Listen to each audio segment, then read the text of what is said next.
கீழே உள்ள வட்டத்தில் எத்தனை முறை A என்ற எழுத்தும் F என்ற எழுத்தும் வந்துள்ளன? கொடுக்கப்பட்டிருக்க வட்டத்துல A எத்தனை முறை வந்திருக்குன்னு எண்ணுங்க.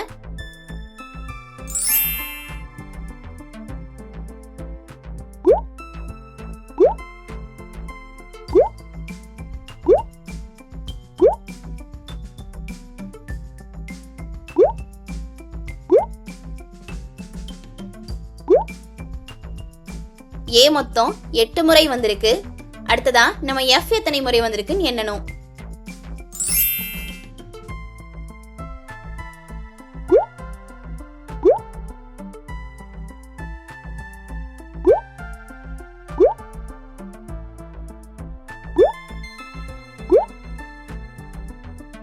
F 6 முறை வந்திருக்கு. அப்ப A 8 முறையும் F 6 முறையும் வந்திருக்கு. அப்ப 8, 6ங்கிறது தான் சரியான விடை. டிக் பண்ணிக்கோங்க.